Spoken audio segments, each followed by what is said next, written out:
I feel like for almost my entire life, I have been aware of what it means to have a reputation. And I think now that we're in the age of social media, you have some agency in that. I don't have a lot of resentment towards it anymore because I think it comes to that acceptance of like, you're going to be misunderstood. And this was true before social media. And I knew this when I was like a young, beautiful girl who loved to party in like high school and middle school, and like everyone thought I was a fucking degenerate idiot. And I spent a lot of time overcompensating to then be seen as intelligent. Fucking human beings contain multitudes. And I'm the only one who, sees it all omnisciently. I have always contained multitudes, and I've spent so much time in my life trying to communicate that to people. A lot of people either get completely consumed in identity to a degree that like they aren't even aware that, you know what I mean, to some degree what they're doing, how they behave, how they dress, the music they listen to, like has to do with other people. The way that ornamentation has existed for history and has always been about being social. Fashion has always been about being social, right? But there's also the spectrum of people who deny identity as something valuable entirely.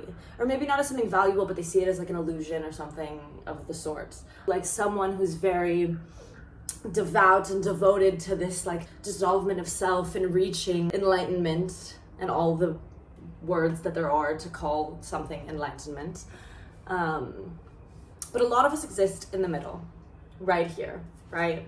And I feel like it's like I've tried dissolving the ego, I've tried letting the ego overcome me, and now I'm here chilling with the ego, like kind of just taking it as it is. You know what I mean? I feel that way about a lot of things, even about being on social media. It's like, I'm gonna be online, babe.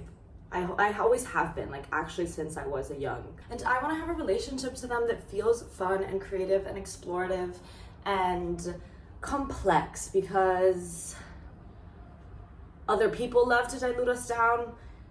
Capitalism benefits off of us diluting ourselves down. And also we water ourselves down for so many things to get what we want, to get validation and to get the guy who likes you to speak to you and to make this new friend that you think is so cool. And it's kind of inevitable, but I think it's interesting to be conscious of it so that you can wield it in a way that actually yields growth and yields expansion and ends up in you trying and doing and being things that you never thought you could be or never imagined you'd like to be, Because like, the more you fuck around, the more you find out. I was thinking about how much music taste reflects that multitude of identity for a lot of people and for me.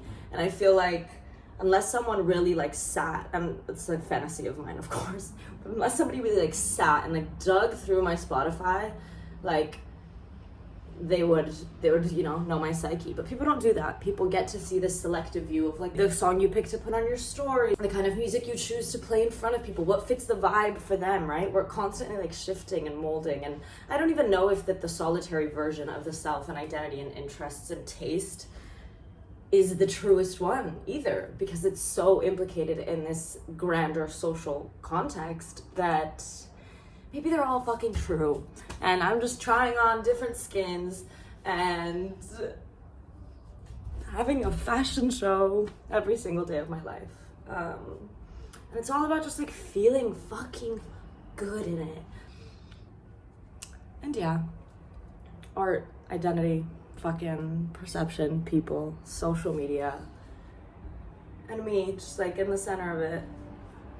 You at the center of your own fucking whirlwind of existence. And it's all related. I think I talked about like 10 different topics within the span of 8 minutes. Just on this train of thought. And thank you for coming along for the ride, whoever you are.